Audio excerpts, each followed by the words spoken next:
ನಮಸ್ಕಾರ ವೀಕ್ಷಕರೇ, ಸ್ಟಾರ್ 74 ನ್ಯೂಸ್ಗೆ ಸ್ವಾಗತ. ನಾನು ಎಂ ಮಂಗಳಗಟ್ಟಿ. ಧಾರವಾಡ ನಗರದಲ್ಲಿ ರಾಜ್ಯ ಮಟ್ಟದ ದಲಿತ ಜಾಗೃತಿ ಜನ ಆಂದೋಲನ ಕಾರ್ಯಕ್ರಮ. ಕರ್ನಾಟಕ ರಾಜ್ಯ ದಲಿತ ಸಂಘರ್ಷ ಸಮಿತಿ, ಅಂಬೇಡ್ಕರ್ ಧ್ವನಿ ಮತ್ತು ಚಂದ್ರಕಾಂತ್ ಕಾದ್ರೋಳ್ಳಿ ಬಣ ಸಂಘಟನೆಯ ಸಂಯುಕ್ತ ಆಯೋಜಿಸಿದ ರಾಜ್ಯ ಮಟ್ಟದ ಸಮಾವೇಶವನ್ನು ದಿನಾಂಕ 16/6/2026ರಂದು ಧಾರವಾಡ ನಗರದ ವಿದ್ಯಾವರ್ಧಕ ಸಂಘ ಧಾರವಾಡದಲ್ಲಿ ಜಿಲ್ಲಾ ಅಧ್ಯಕ್ಷರಾದ ಶ್ರೀ ಬಸವರಾಜ್ ಲಗ್ಗಮ್ನವರ್ ಹಾಗೂ ಅಧ್ಯಕ್ಷ ಶ್ರೀ ಬಸವರಾಜ್ ಮಾರಡಿ ನೇತೃತ್ವದಲ್ಲಿ ಕಾರ್ಯಕ್ರಮವನ್ನು ಭಾರಿ ಅದ್ದೂರಿಯಾಗಿ ನೆರವೇರಿತು. ಈ ಕಾರ್ಯಕ್ರಮದಲ್ಲಿ SSLC ಹಾಗೂ PUCಯಲ್ಲಿ ಹೆಚ್ಚು ಅಂಕ ಪಡೆದು ಸಾಧನೆಗೈದ ವಿದ್ಯಾರ್ಥಿನಿಯರಿಗೆ ಸನ್ಮಾನಿಸಿ ಗೌರವಿಸಲಾಯಿತು. ಈ ಕಾರ್ಯಕ್ರಮದ ಶ್ರೀ ಪರಮ ಪೂಜ್ಯ ಬಸವಮೂರ್ತಿ ಮಾದರ್ ಚೆನ್ನಯ್ಯ ಸ್ವಾಮೀಜಿ ಸುಕ್ಷೇತ್ರ ಗುರುಪೀಠ ಚಿತ್ರದುರ್ಗ ಇವರು ಸಾನ್ನಿಧ್ಯವನ್ನು ವಹಿಸಿಕೊಂಡು ದ್ವೀಪ ಬಳಗುವುದರ ಮೂಲಕ ಕಾರ್ಯಕ್ರಮವನ್ನು ಉದ್ಘಾಟಿಸಿ ಹಿತನುಡಿಗಳನ್ನು ನುಡಿದರು. ಕಾರ್ಯಕ್ರಮದ ಮುಖ್ಯ ಅತಿಥಿಗಳಾಗಿ ಮಾಜಿ ಶಾಸಕ ಅಮೃತ್ ದೇಸಾಯಿ, ಮಂಜುನಾಥ್ ಮಕ್ಕಳಗೇರಿ, ಸಮಾಜದ ಮುಖಂಡರು, ಕಾರ್ಯಕರ್ತರು ಹಾಗೂ ಸ್ಥಳೀಯ ಸಾರ್ವಜನಿಕರು ಈ ಕಾರ್ಯಕ್ರಮದಲ್ಲಿ ಉಪಸ್ಥಿತರಿದ್ದರು.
ದೀಪವನ್ನ ಪ್ರಜ್ವಲಿಸುವುದರ ಮೂಲಕ ಕಾರ್ಯಕ್ರಮಕ್ಕೆ ಅಧಿಕೃತವಾಗಿ ಚಾಲನೆ ಕೊಡ್ತಾ ಇದ್ದಾರೆ.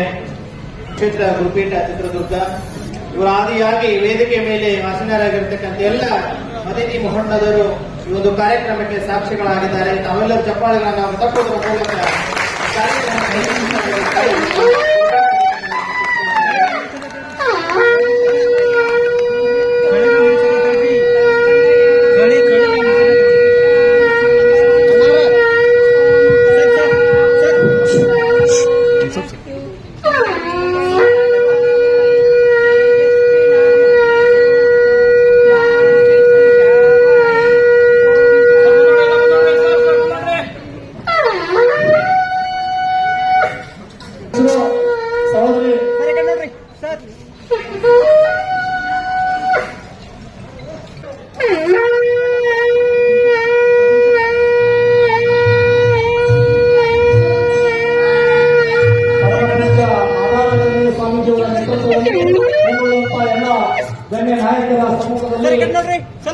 ಬುದ್ಧ ಬಸವ ಅಂಬೇಡ್ಕರ್ ಅವರ ಪಾದಗಳಿಗೆ ವಂದಿಸ್ತಾ ಪುಷ್ಪಾರ್ಚನೆಯ ಸಲ್ಲಿಸುವಂತಹ ಸಂದರ್ಭ ತುಂಬು ಹೃದಯದ ಸ್ವಾಗತ ಸುಸ್ವಾಗತ.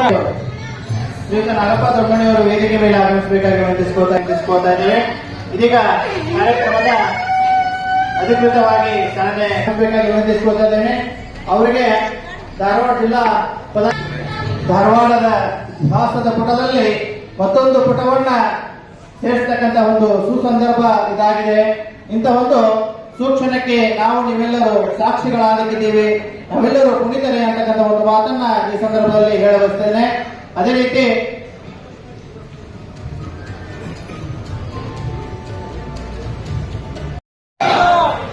ಇಲ್ಲ ಜೈ ಮಾದಿಗ, ಜೈ ಮಾದಿಗ, ಡಾಕ್ಟರ್ ಬಾಬಾ ಸಾಹೇಬ್ ಅಂಬೇಡ್ಕರ್ ಅವರಿಗೆ, ಡಾಕ್ಟರ್ ಜಗಜೀವನ್ ರಾಮ್ ಅವರಿಗೆ, ಮಾತಂಗಿ ದೇವಿಗೆ, ಮಾತಂಗ ಶ್ರೀಗೆ, ಬಸವಮೂರ್ತಿ ಮಾದಾರ ಚೆನ್ನಯ್ಯ ಸ್ವಾಮೀಜಿ ಅವರಿಗೆ, ಕಾದರಹಳ್ಳಿಯವರು, ಕಾದರಹಳ್ಳಿಯಲ್ಲಿ ಇರ್ತಕ್ಕಂಥ ಎಲ್ಲ ಸಮಾಜ ಬಾಂಧವರಿಗೆ ಈ ವೇದಿಕೆಯ ಮೂಲಕ ಮತ್ತು ತಮ್ಮೆಲ್ಲರ ಮೂಲಕ ನನ್ನ ವೈಯಕ್ತಿಕವಾಗಿ ಅಭಿನಂದನೆಗಳನ್ನು ಸಲ್ಲಿಸ್ತೇನೆ. ಎಷ್ಟು ನಿಧಾನವಾಗಿ ಚಪ್ಪಲಿ ಹೋಗ್ತಿದ್ದೀವಿ ನಾವು. ಯಾಕಂದ್ರೆ ಈ ಕಾರ್ಡ್ ಮುದ್ರಣ ಮಾಡೋದು, ಈ ಕಾರ್ಡಿನಲ್ಲಿ ಎಲ್ಲ ದಲಿತ ಜಾಗೃತಿ ಆ ವಿಷಯದ ಬಗ್ಗೆ ಗುರುಗಳು ಮಾತಾಡ್ತಾರೆ. ಇಲ್ಲೇ ಕಾದರಹಳ್ಳಿಯವರು ಬಹಳ ಶ್ರಮ ಪಟ್ಟು ಈ ಧಾರವಾಡದ ಈ ವಿದ್ಯಾವರ್ಧಕ ಸಂಘದಲ್ಲಿ ಎಲ್ಲರನ್ನೂ ಒಂದು ಕಡೆ ಕೂಡಿಸ್ಲಿಕ್ಕೆ ಪ್ರಯತ್ನ ಮಾಡಿದ್ದಾರೆ. ಎಲ್ಲ ಪಕ್ಷದವರನ್ನ, ಎಲ್ಲ ಸಮಾಜದ ವಿವಿಧ ಸಂಘಟನೆಗಳ ಮುಖಂಡರನ್ನ ಕೂಡಿಸ್ಲಿಕ್ಕೆ ಅವರು ಬಹಳ ಪ್ರಾಮಾಣಿಕ ಪರಿಶ್ರಮ ಹಾಕಿದ್ದಾರೆ. ಏನು ಜಾಗೃತಿ ಮಾಡಬೇಕು ದಲಿತರಲ್ಲಿ, ಅದು ವಿಶೇಷವಾಗಿ ಮಾದಿಗರಲ್ಲಿ ಇವತ್ತಿನ ಅವಶ್ಯಕತೆ ಏನು, ಏನನ್ನ ಜಾಗೃತಿ ಮಾಡಬೇಕಾಗಿದೆ. ನಾವು ಪ್ರಥಮ ಆದ್ಯತೆಯನ್ನ ಶೈಕ್ಷಣಿಕ ಜಾಗೃತಿಗೆ ಕೊಡಬೇಕು. ಶಿಕ್ಷಣ ಜಾಗೃತಿ ಸಮಾಜದಲ್ಲಿ ಹೆಸರಿನಲ್ಲಿ ಒಡೆದು ಅರೆದು ಅದನ್ನು ಒಂದು ಕಡೆ ಸೇರಿಸೋ ಜಾಗೃತಿ ಕೊಡಬೇಕು. ಸಾಮಾಜಿಕ ಜಾಗೃತಿ ನೀಡಬೇಕು. ಮೂರನೇದು ಆಧುನಿಕ ಬೆಳವಣಿಗೆಗಳು. ಮೊದಲ ಪರಿಸ್ಥಿತಿ ಹೆಂಗಿತ್ತು, ಈಗ ಸದ್ಯದ ಪರಿಸ್ಥಿತಿ ಹೆಂಗಿದೆ, ಮುಂದೆ ಹೆಂಗ ಇರಬಹುದು. ಭೂತ ಭವಿಷ್ಯತ್, ವರ್ತಮಾನ ಭೂತ ಭವಿಷ್ಯತ್, ಈಗಿನ ಒಂದು ಅವಶ್ಯಕತೆ. ಅದಕ್ಕೆ ಜಾಗೃತಿ ಅನ್ನೋ ಒಂದು ವಿಷಯ ಅಂದ್ರೆ, ಈ ಮೂರು ವಿಷಯದಲ್ಲಿ ನಾವು ಸಮಾಜವನ್ನ ಜಾಗೃತಿ ಮಾಡಬೇಕಂದ್ರೆ ಮೊದಲು ಸ್ವಯಂ ನಾವು ಜಾಗೃತಿ ಆಗಬೇಕು. ಯಾರು ಭಾಷಣ ಮಾಡ್ತೀವಿ, ಯಾರು ಮಾತಾಡ್ತೀವಿ, ನಮ್ಮಲ್ಲಿ ಜಾಗೃತಿ ಇದ್ದು ನಿಮಗೆ ಹೇಳಿದ್ರೆ ಅದು ಉಚಿತ ಅನ್ನಿಸ್ತದೆ. ಅದಕ್ಕಾಗಿ ಟೈಮ್ ಪಾಸ್ ಮಾಡಲಾರ್ತಾನೆ ಇವತ್ತೆಲ್ಲರೂ ಕಷ್ಟಪಟ್ಟು ಎಲ್ಲ ಸಂಘಟನೆಗಳ ಮುಖಂಡರು, ಮಾದಾರ ಚೆನ್ನಯ್ಯ ಸ್ವಾಮೀಜಿಯವರನ್ನು ಒಳಗೊಂಡಂತೆ ವಿವಿಧ ಪಕ್ಷಗಳ ಮುಖಂಡರೆಲ್ಲ ಇವತ್ತು ಒಳ ಮೀಸಲಾತಿಗೆ ಜಾರಿ ಮಾಡಲಿಕ್ಕೆ ಅವರು ಪ್ರಾಮಾಣಿಕ ಶ್ರಮವನ್ನು ಹಾಕಿದ್ದಾರೆ. ಆದರೆ ಅದು ಇನ್ನೂ ಪರಿಪೂರ್ಣ ಆಗಿಲ್ಲ, ಅಪೂರ್ಣ ಆಗಿದೆ. ಅದಕ್ಕೆ ಉದ್ಯೋಗಾವಕಾಶಗಳು ಈಗ ಭರ್ತಿ ಆಗ್ತಾ ಇದೆ. ಉಪ ಪ್ರಧಾನಮಂತ್ರಿ ನಮ್ಮ ಜಾತಿಯೊಬ್ಬರು ಆಗಿದ್ರು ಅನ್ನೋದನ್ನ ಮರ್ತಿದ್ದೀವಿ. ಎರಡು ಮಾಡಿದ್ದಾರೆ. ಒಂದು ರಾಜಕಾರಣ ಮಾಡಿದ್ದಾರೆ, ಯಾವುದೇ ಭ್ರಷ್ಟಾಚಾರದ ಆರೋಪ ಇರಲಾರ್ದಂಗೆ. ಮತ್ತೊಂದು ಸಮಾಜವನ್ನು ಕಟ್ಟಿದ್ದಾರೆ. ರವಿದಾಸ್ ಮಹಾಸಭಾ ಅಂತ ಕಟ್ಟಿದ್ರು. ಇವತ್ತು ಈಗಿನ ಪ್ರಧಾನಮಂತ್ರಿ ನರೇಂದ್ರ ಮೋದಿ ಸಾಹೇಬರು ಮಂಡಿ ಹೂರಿ ರವಿದಾಸ್ ಅವರಿಗೆ ಶರಣಾಗತಿ ಮಾಡ್ತಾರೆ ಪ್ರತಿ ವರ್ಷ. ಅಷ್ಟು ದೊಡ್ಡ ಇತಿಹಾಸ ಇರ್ತಕ್ಕಂಥ ಈ ಸಮಾಜ ಪ್ರಧಾನಮಂತ್ರಿ ಆಗೋದನ್ನ ಕಳ್ಕೊಂಡಿದೆ. ಮುಖ್ಯಮಂತ್ರಿ ಬಿಡ್ರಿ, ರಾಜ್ಯದಲ್ಲಿ ನಿಮ್ಮ ಹೆಸರೇ ಬರ್ತಾ ಇಲ್ಲ, ಈ ಸಮಾಜದ ಹೆಸರೇ ಇಲ್ಲ. ಅದೇ ಇಲಾಖೆನೇ ಕೊಡ್ತಾರೆ. ಮತ್ತೆ ಪ್ರಧಾನಮಂತ್ರಿ ಸ್ಥಾನಕ್ಕೆ ಹೋಗಿ ಈ ಸಮಾಜ ಸ್ವಲ್ಪ ಅಂತರದಲ್ಲಿ ಆ ಸ್ಥಾನವನ್ನ ಕಳ್ಕೊಂಡಿದ್ದನ್ನ ನಾವು ಮರ್ತಿದ್ರ ಪರವಾಗಿ, ನಮ್ಮ ಇತಿಹಾಸವನ್ನ ನಾವು ಮರ್ತಿದ್ರ ಪರವಾಗಿ ಇವತ್ತು ಸಮಾಜ ಒಗ್ಗೂಡ್ತಾ ಇಲ್ಲ, ನಾವು ರಾಜಕೀಯವಾಗಿ ಬೆಳೀತಾ ಇಲ್ಲ. ಇದು ಎಲ್ಲರಿಗೆ ಫಸ್ಟ್ ಜಾಗೃತಿ ಆಗಬೇಕು, ರಾಜಕೀಯ ಜಾಗೃತಿ. ಅವರು ಒಡನಾಟವನ್ನು ಹೊಂದಿದ್ದಾರೆ. ನಾವೆಲ್ಲ ಶಿಸ್ತಿನಿಂದ ಇದ್ರೆ, ನಾವೆಲ್ಲ ಒಗ್ಗಟ್ಟಿನಿಂದ ಇದ್ರೆ ಅವ್ರಿಗೊಂದು ಗೌರವ ಮರ್ಯಾದೆ ಬರ್ತದೆ. ಆ ಒಂದು ಶಕ್ತಿನ ನಾವು ಉಪಯೋಗ ಮಾಡ್ತಾ ಇಲ್ಲ. ನಾವು ಅವ್ರನ್ನ ಬಹಳ ಅರ್ಥನೇ ಮಾಡ್ಕೊಂಡಿಲ್ಲ. ಅದಕ್ಕೆ ಅವರು ಮನಸ್ಸು ಮಾಡಿದ್ರೆ ನಮ್ಮ ಸಮಾಜಕ್ಕೆ ಏನೆಲ್ಲ ಮಾಡ್ಬೋದು, ಏನೆಲ್ಲ ಸ್ಥಾನಮಾನಗಳನ್ನು ಕೊಡಿಸ್ಬೋದು.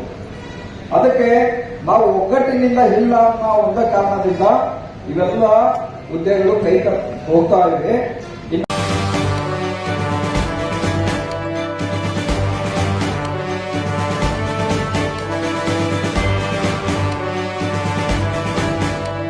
ಕಾರ್ಯಕ್ರಮ ಮಾಡೋದು ತುಂಬಾ ಕಷ್ಟ. ನಿಮಗೆ ಗೊತ್ತಿದೆ ಎಷ್ಟು ಕಷ್ಟ ಪಡಬೇಕು ಒಂದು ಕಾರ್ಯಕ್ರಮ ಮಾಡಬೇಕಾದ್ರೆ, ಜನ ಸೇರಿಸ್ಬೇಕಂದ್ರೆ. ಇವತ್ತಿನ ಕಾಲಘಟ್ಟದಲ್ಲಿ ಮೊದಲೆಲ್ಲ ಕಾರ್ಯಕ್ರಮ ಅಂತ ಹೇಳಿದ್ರೆ ಜನ ಬಂದ್ಬಿಡ್ತಿದ್ರು. ಈಗ ತುಂಬಾ ಕಾಲದ ಮಿತಿ, ಸಮಯದ ಮಿತಿ, ಅವರ ಒತ್ತಡ, ಕಾರ್ಯಭಾರ ಇತ್ಯಾದಿಗಳ ನಡುವೆ ಕಾರ್ಯಕ್ರಮ ಮಾಡೋದು ತುಂಬಾ ಕಷ್ಟ. ಅಷ್ಟರ ಮಧ್ಯೆ ಈ ಒಂದು ಪಾಟೀಲ್ ಪುಟ್ಟಪ್ಪ ಈ ಆಡಿಟೋರಿಯಂ ಧಾರವಾಡದಲ್ಲಿ, ಹಳ್ಳಿ ಪ್ರದೇಶದಲ್ಲಿ ಒಂದು ಸ್ವಾಮೀಜಿಗಳು ಬರ್ತಾರೆ, ನಾಯಕರು ಬರ್ತಾರೆ ಅಂದ್ರೆ ಎಲ್ಲರೂ ಕೂಡ ತುಂಬಾ ಕಷ್ಟಕ್ರಮದ ಉದ್ದೇಶವನ್ನ ಜನಾಂದೋಲನ ಮತ್ತು ಪ್ರತಿಭಾ ಪುರಸ್ಕಾರದ ಬಗ್ಗೆ ನಮ್ಮ ಆಲಾರಿ ವಿರೋಧರಪ್ಪನವರು ತುಂಬಾ ಚೆನ್ನಾಗಿ ಮಾತನಾಡಿದ್ದಾರೆ. ಒಂದಿಷ್ಟು ಮಕ್ಕಳಿಗೆಲ್ಲ ಇವತ್ತು ಪ್ರತಿಭಾ ಪುರಸ್ಕಾರವನ್ನು ಇಟ್ಕೊಂಡಿದ್ದಾರೆ. ನಮ್ಮ ಸಾಮಾಜಿಕ ವ್ಯವಸ್ಥೆಯಲ್ಲಿ ಪುರಸ್ಕಾರ ಯಾರಿಗೆ ಸಿಗುತ್ತೆ ಅಂತ ಹೇಳಿದ್ರೆ, ಯಾವ ವ್ಯಕ್ತಿ ಪ್ರತಿಭೆಯನ್ನು ಹೊಂದಿರ್ತಾನೆ ಆ ವ್ಯಕ್ತಿಗೆ ಪುರಸ್ಕಾರ ಮಾಡುವಂತ ಒಂದು ಪದ್ಧತಿ ಬಹಳ ಹಿಂದಿನಿಂದಲೂ ಕೂಡ ನಡೆದುಕೊಂಡು ಬಂದಿದೆ. ಆ ಪ್ರತಿಭೆ ಹೀಗೆ ಅನ್ನುವಂಥದ್ದಲ್ಲ, ಯಾವುದೇ ಕ್ಷೇತ್ರದಲ್ಲಿ ಸಾಧನೆ ಮಾಡಬಹುದು. ಕ್ರೀಡೆ ಇರ್ಬೋದು, ಸಾಂಸ್ಕೃತಿಕ ಇರ್ಬೋದು, ಕಲೆ ಇರ್ಬೋದು, ಅಥವಾ ಸಾಮಾಜಿಕ ವ್ಯವಸ್ಥೆಯಲ್ಲಿ ನಮಗೆಲ್ಲರಿಗೂ ಕೂಡ ಮಾದರಿ ಆಗುವಂತ ಒಂದು ಜೀವನವನ್ನು ಮಾಡಿರ್ಬೋದು. ನಮ್ಮ ವೈವಾಹಿಕ ಸಾಮಾಜಿಕ ಜೀವನ ವ್ಯವಸ್ಥೆಯಲ್ಲಿ ನಮ್ಮೆಲ್ಲರಿಗಿಂತಲೂ ವೇಗವಾಗಿ ಆರ್ಥಿಕ ವ್ಯವಸ್ಥೆಯಲ್ಲಿ, ಸಾಮಾಜಿಕ ಮುಖ್ಯವಾಹಿನಿಯಲ್ಲಿ ಪ್ರತಿಭಾವಂತರಾಗಿ ಬೆಳೆದಂಥವ್ರನ್ನ ನಾವು ಗುರುತಿಸಿ ಸನ್ಮಾನ ಮಾಡುವಂಥದ್ದು ಒಂದು ಪದ್ಧತಿಯಾಗಿ ಬದುಕೊಂಡು ಬಂದಿದೆ. ಆದರೆ ಇವತ್ತು ಮಕ್ಕಳಿಗೆ ಯಾಕೆ ನಾವು ಪ್ರತಿಭಾ ಪುರಸ್ಕಾರವನ್ನು ಮಾಡಬೇಕಾಗಿದೆ ಅಂತ ಹೇಳಿದ್ರೆ, ನಮ್ಮ ಮಕ್ಕಳಿಗೆ ಮೊದಲು ಡಾಕ್ಟರ್ ಬಿ ಆರ್ ಅಂಬೇಡ್ಕರ್ ಅವರ ಕಾಲದಲ್ಲಿ ಶಾಲೆ ಅನ್ನುವಂಥದ್ದು ಮರೀಚಿಕೆ. ಡಾಕ್ಟರ್ ಬಿ ಆರ್ ಅಂಬೇಡ್ಕರ್ ಅವರು ಬೆಳಗ್ಗೆ ಶಾಲೆಗೆ 10 ಗಂಟೆಗೆ ಹೋದ್ರೆ ಅವರೆಲ್ಲರಿಗಿಂತ ಮುಂಚೆ ಶಾಲೆ ಒಳಗಡೆ ಹೋಗ್ಬೇಕಾಗಿತ್ತು. ಯಾಕೆಂತ ಹೇಳಿದ್ರೆ ಎಲ್ಲರಿಗಿಂತ ಮುಂಚೆ ಶಾಲೆ ಒಳಗಡೆ ಹೋಗಿ ಅವರ ಒಂದು ಟಿಫನ್ ಬಾಕ್ಸ್ ಇತ್ತಲ್ಲ ಅದನ್ನು ಮುಂಚೆ ಸೈಡ್ಗೆ ಇಟ್ಬಿಡ್ಬೇಕಾಗಿತ್ತು. ಮತ್ತೆ ಎಲ್ಲರೂ ಬಂದ ಮೇಲೆ ವಾಪಸ್ ಅವ್ರ ಒಳಗಡೆ ಹೋಗಿ ಆ ಕ್ಯಾರಿಯರ್ ಬಾಕ್ಸ್ ಅನ್ನು ತಗೊಂಡು ಬರಬೇಕಿತ್ತು. ಅಂದ್ರೆ ಅಂತ ಒಂದು ನಿಕೃಷ್ಟ ಜಾತಿ ವ್ಯವಸ್ಥೆಯಲ್ಲಿ ಅವತ್ತಿನ ಸಂದರ್ಭದಲ್ಲಿ ಇತ್ತು. ಅದನ್ನೇ ಅವರಷ್ಟು ಕಷ್ಟಪಟ್ಟಿಲ್ಲ ಅಂತೇಳಿ ನಮ್ಮ ಆಲೂರಿಯವರು ಹೇಳಿದರು. ಆದ್ರೆ ಇವತ್ತಿನ ಮಕ್ಕಳಿಗೆ ಅವರು ಕೊಟ್ಟಂತ ಸಾಂವಿಧಾನಿಕ ವ್ಯವಸ್ಥೆಯಲ್ಲಿ ಪ್ರತಿಯೊಬ್ಬರು ಕೂಡ ಸಮಾನತೆಯಿಂದ ತಮ್ಮ ಹಕ್ಕುಗಳನ್ನು ಪಡೆಯೋದಕ್ಕೆ ಅವಕಾಶ ಇದೆ. ವಿದ್ಯಾಭ್ಯಾಸದಲ್ಲಿ ನಾವು ಕೂಡ ರ್ಯಾಂಕ್ ಪಡೆಯೋದಕ್ಕೆ ಅವಕಾಶ ಇದೆ. ನಾವು ಕೂಡ ಇತರರಂತೆ ಸಾಮಾಜಿಕ ವ್ಯವಸ್ಥೆಯಲ್ಲಿ ಸಮಾನತೆಯಿಂದ ಬದುಕೋದಕ್ಕೆ ಅವಕಾಶ ಇದೆ. ಆದರೆ ಒಂದೇ ಒಂದು ಕೊರತೆ, ನಮ್ಮಲ್ಲಿರುವಂತ ಒಂದು ಆತ್ಮವಿಶ್ವಾಸ. ಯಾವ ವ್ಯಕ್ತಿಗೆ ಆತ್ಮವಿಶ್ವಾಸ ಇರೋದಿಲ್ಲ ಆತ ಇತರೆಯವರ ಜೊತೆ ಪೈಪೋಟಿ ಮಾಡೋದಕ್ಕಲ್ಲ, ಆತ ಹಿಂದೆನೂ ಕೂಡ ಹೋಗೋದಕ್ಕೆ ಸಾಧ್ಯ ಇಲ್ಲ. ನಾವೆಲ್ಲರೂ ಕೂಡ ಬಡತನದಲ್ಲಿ ಹುಟ್ಟಿರ್ಬೋದು, ಆದರೆ ಬಡತನದಲ್ಲೇ ಸಾಯೋದಿದೆಯಲ್ಲ ಅದು ನಮಗೆ ನಾವೇ ಮಾಡ್ಕೊಂಡಿರುವಂತ ಒಂದು ಅವಮಾನ. ಹಾಗಾಗಿ ಬಡತನದಲ್ಲಿ ಹುಟ್ಟಿದ್ದೀವಿ, ಆದರೆ ಬಡತನದಲ್ಲಿ ಮಾತ್ರ ಸಾಯಬಾರದು. ಇದನ್ನ ಯಾವ ವ್ಯಕ್ತಿ ಅಳವಡಿಕೆ ಮಾಡಿಕೊಳ್ತಾನೆ ಅಂತ ವ್ಯಕ್ತಿಗಳು ಪ್ರತಿಭಾ ಪುರಸ್ಕಾರದಲ್ಲಿ ಸನ್ಮಾನವನ್ನು ಪಡೆಯೋದಕ್ಕೆ ಅರ್ಹರಾಗ್ತಾರೆ. ನಿಮ್ಮ ಪೂರ್ವಿಕರು ಹೇಗೆಲ್ಲ ಬದುಕಿದ್ರು ಬಾಳಿದ್ರು, ಯಾಕಂದ್ರೆ ಅವ್ರಿಗೆ ಅಕ್ಷರ ಇರಲಿಲ್ಲ, ಅವರು ಸರಿಯಾಗಿ ಒಂದು ಇಸ್ತ್ರಿ ಬಟ್ಟೆ ಹಾಕೊಂಡಿಲ್ಲ, ಒಂದು ಜುಬ್ಬ ಹಾಕೊಂಡಿಲ್ಲ, ಚಪ್ಪಲಿ ಹಾಕೊಂಡಿಲ್ಲ, ಶೂ ಹಾಕೊಂಡಿಲ್ಲ. ಆದ್ರೆ ಇವತ್ತು ನಿಮ್ಗೆಲ್ಲರೂ ಕೂಡ ಅವಕಾಶ ಇದೆ. ಇಂಥ ವ್ಯವಸ್ಥೆನಲ್ಲಿ ನೀವು ಯಾಕೆ ಓದಬಾರ್ದು, ನಮ್ಮ ಮಕ್ಕಳಿಗೆ ಯಾಕೆ ಶಾಲೆಗೆ ಕಳಿಸಬಾರ್ದು, ಇದ್ರ ಬಗ್ಗೆ ನಾವು ಆಲೋಚನೆ ಮಾಡಬೇಕು. ನಾವು ಬಹಳಷ್ಟು ಸಂದರ್ಭದಲ್ಲಿ ನಾವು ಇತರರನ್ನ ದೂಷಣೆ ಮಾಡುವಂತ ಒಂದು ಪದ್ಧತಿಯನ್ನ ಇವತ್ತಿಗೂ ಕೂಡ ಮುಂದುವರಿಸ್ಕೊಂಡು ಬಂದ್ಬಿಟ್ಟಿದ್ವಿ. ಆದರೆ ಅದನ್ನು ನಾವು ಇವತ್ತಿಗೆ ಈ ಕ್ಷಣಕ್ಕೆ ಬಿಡಬೇಕು. ಯಾವಾಗ ನಾವು ನಮ್ಮ ಅಕ್ಕಪಕ್ಕದವರ ಬೆಳವಣಿಗೆಯನ್ನು ಸಹಿಸಿಕೊಳ್ಳಲಾರದೆ ಅವರನ್ನು ದೂಷಣೆ ಮಾಡುವಂಥ ಸಂದರ್ಭದಲ್ಲೇ ನಾವು ಇರ್ತೀವಿ, ನಾವು ಯಾವತ್ತೂ ಕೂಡ ಅವ್ರ ಮಟ್ಟಕ್ಕೆ ಬೆಳೆಯೋದಕ್ಕೆ ಸಾಧ್ಯನೇ ಆಗೋದಿಲ್ಲ. ಆದರೆ ನಾವು ಏನು ಮಾಡಬೇಕು? ದೂಷಣೆ ಮಾಡೋದು ಬೇಡ. ಹಾಗಾದ್ರೆ ಏನು ಮಾಡಬೇಕು? ನಾವು ನನ್ನ ಜೊತೆಗಿದ್ದಂಥ ಒಬ್ಬ ವ್ಯಕ್ತಿ ನನಗಿಂತ 10 ಹೆಜ್ಜೆ ಮುಂದೆ ಹೋಗಿದ್ದಾರೆ ಅಂತ ಹೇಳಿದ್ರೆ ನಾನು ಯಾಕೆ ಆತನ ಜೊತೆಗೆ ಮುಂದೆ ಹೋಗ್ಲಿಕ್ಕೆ ಸಾಧ್ಯ ಆಗ್ತಿಲ್ಲ ಅನ್ನೋದ್ರ ಬಗ್ಗೆ ಚಿಂತನೆ ಮಾಡಬೇಕು. ಇವತ್ತೆಲ್ಲ ಸಾಮಾಜಿಕ ವ್ಯವಸ್ಥೆಯಲ್ಲಿ ಬಹಳಷ್ಟು ಸಮುದಾಯಗಳು ಮೇಲ್ವರ್ಗದವರು ಅಂತೇಳಿ ನಾವೇ ಅವ್ರ ಗಣಪತಿ ಕಟ್ಬಿಟ್ಟಿದ್ದೀವಿ. ಯಾವುದೋ ಒಂದು ಕಾಲದಲ್ಲಿ ಕ್ಷತ್ರಿಯರು, ಬ್ರಾಹ್ಮಣರು, ಕ್ಷತ್ರಿಯರು, ವೈಶ್ಯರು, ಶೂದ್ರರು, ಅದರ ಕೊನೆಗೆ ನಾವಿದ್ವಿ ಅನ್ನುವಂಥ ಪದ್ಧತಿ ಇತ್ತು.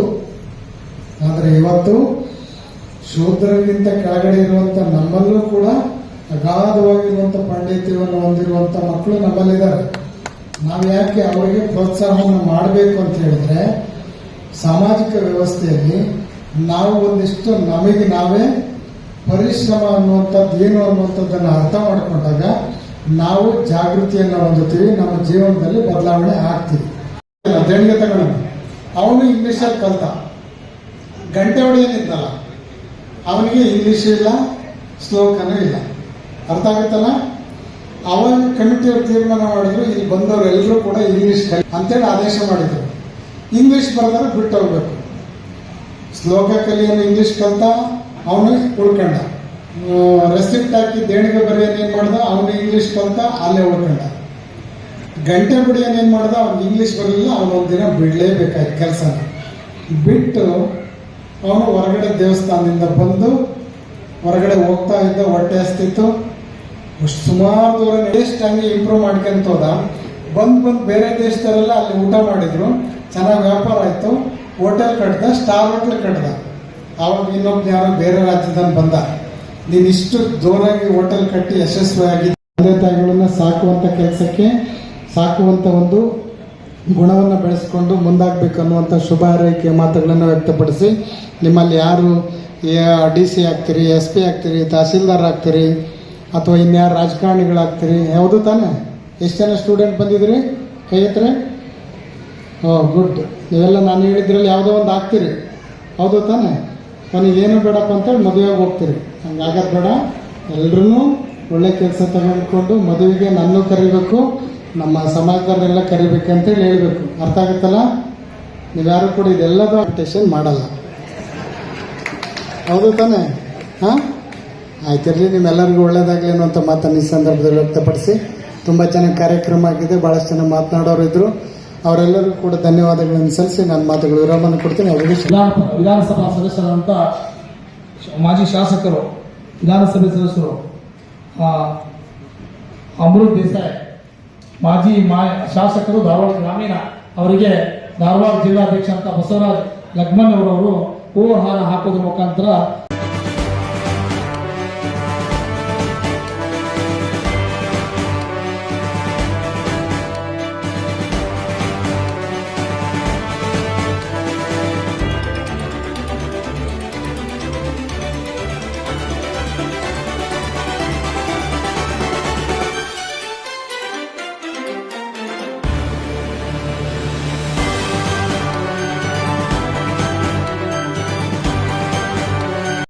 ದಲಿತ ಜಾಗೃತಿ ಜನಾಂದೋಲನ ಕಾರ್ಯಕ್ರಮದ ದಿವ್ಯ ಸಾನ್ನಿಧ್ಯವನ್ನು ವಹಿಸಿದಂತ ಪರಮ ಪೂಜ್ಯ ಶ್ರೀಗಳ ಪಾದಗಳಿಗೆ ನಮಸ್ಕರಿಸಿ, ಈ ನೆರವೇರಿದಂತ ಇವತ್ತು ತಾಯಂದಿರೆ, ಅಣ್ಣ ತಮ್ಮಂದಿರೆ, ಗುರು ಹಿರಿಯರೇ, ಇವತ್ತು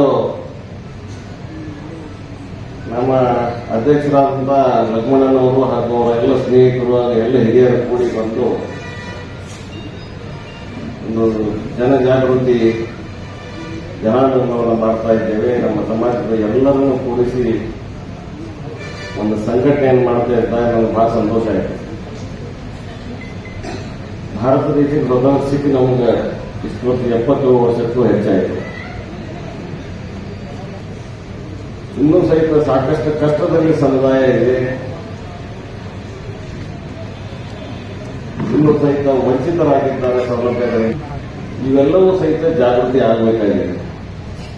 ತಾವಿಲ್ಲಿ ಸೇರಿದಂತ ಎಲ್ಲರಿಗೂ ನಾ ಕೈ ಮುಗಿದು ಕೇಳ್ಕೊಳ್ಳೋದು ಇಷ್ಟ, ಈ ಒಂದು ಜಾಗೃತಿ ಸಭೆ ಇಲ್ಲಿಗೆ ಸೀಮಿತ ಆಗಿರಬಾರ್ದು, ಈ ಕಾರ್ಯಕ್ರಮಕ್ಕೆ ಸೀಮಿತ ಆಗಿರಬಾರ್ದು. ಪ್ರತಿ ಹಳ್ಳಿಯಲ್ಲಿ ಮೂಲೆಯಲ್ಲಿರುವಂತಹ ನಮ್ಮ ಸಮುದಾಯದ ಬಾಂಧವರು ಇವತ್ತು ಯಾವುದೇ ಸೌಲಭ್ಯದಿಂದ ವಂಚಿತರಾಗಬಾರದು, ಶೋಷಣೆ ಮುಕ್ತರಾಗಬೇಕು. ಇದನ್ನು ಜಾಗೃತಿ ಮಾಡಿಸುವ ನಾನು ಭರವಸೆಯನ್ನು ಕೊಡ್ತೇನೆ. ಸಮುದಾಯ ಸುಖದ ಕರಿಬೇಡ್ರಿ, ನಿಮ್ ಕಷ್ಟ ಬಂದಾಗ ಬೇಕಾದ ಕರೀರಿ, ನಾ ಬಂದು ನಿಮ್ ಸೇವಾ ಮಾಡಕ್ಕೆ ಯಾಕಂದ್ರೆ SR ಬೊಮ್ಮಾಯಿ ಅಶೋಕ್ ಅವರಿಗೆ, ಕಲ್ಮೇಶ್ ಅವರಿಗೆ, ಎಲ್ಲರಿಗೂ ನಮ್ಮ ಸಕ್ಬಾಲ್ ಅವ್ರಿಗೆ ಎಲ್ಲರಿಗೂ ಗುರ್ತೈತಿ. SR ಬೊಮ್ಮಾಯಿ ಅವ್ರಿಗೆ ಏನ್ ಹೇಳ್ತಿದ್ರು ನೆನಪೈತಿಲ್ಲ ನಿಮ್ಗೆ? ನಾವೆಲ್ಲ ಒಂದು ಅಂತ ಹೇಳ್ತಿದ್ರಿಲ್ಲ, ಸಾಧು ಮಾತ್ರ ಒಂದು ಅಂತ ಹೇಳ್ತಿದ್ರಿಲ್ಲ. ಅವರು ನಮ್ಮ ಹಿರಿಯರು ಏನ್ ಹೇಳೋದನ್ನ ನಾವು ಬರ್ತಿಲ್ಲ. ನಾವು ಸಹಿತ ಅದ ಒಂದು ಬಾಂಧವ್ಯದೊಂದಿಗೆ ನಿಮ್ಮ ಜೊತೆಗೆ ಒಟ್ಟಾಗಿರ್ತೇವೆ. ನಿಮ್ಮ ಒಂದು ಹೇಳ್ಬಿಟ್ಟೇನೆ, ಕಷ್ಟದಲ್ಲಿ ಸುಖದಲ್ಲಿ ಮರಿಬೇಕಾದ್ರೆ ಕಷ್ಟಕ್ಕೆ ಕರೀರಿ ಅಂತ ಹೇಳ್ಬಿಟ್ಟೇನೆ. ನಿಮ್ಮನ್ನ ಕಷ್ಟ ಇದ್ದಾಗ ನಾನು ಕರೀರಿ, ಯಾರಿಗೆ ಏನೇ ತೊಂದರೆ ಆದರೂ ಸಹಿತ ಯಾವುದೇ ರೀತಿ ಸಹಕಾರ ಬೇಕಾದ್ರೂ ಸಹಿತ ನಾನು ಕೊಡಲು ಸಿದ್ಧ ಅಂತನ್ನುವಂತ ಮಾತನ್ನು ಹೇಳಿ ಕರೆಸಿ ಗೌರವ ಕೊಟ್ಟಿದ್ದಕ್ಕಾಗಿ ನಮ್ಮೆಲ್ಲರಿಗೂ ಧನ್ಯವಾದಗಳನ್ನು ಸಲ್ಲಿಸಿ, ನಾನು ಅಳ್ಳಾವರದಲ್ಲಿ ಇನ್ನೂ ಕಾರ್ಯಕ್ರಮದಲ್ಲಿ ಹೋಗಬೇಕಾಗಿದೆ, ನನಗೆ ಅನುವು ಮಾಡಿಕೊಡ್ಬೇಕಂತ ಕೇಳಿಕೊಂಡು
ಇಡೀ ಜಗತ್ತು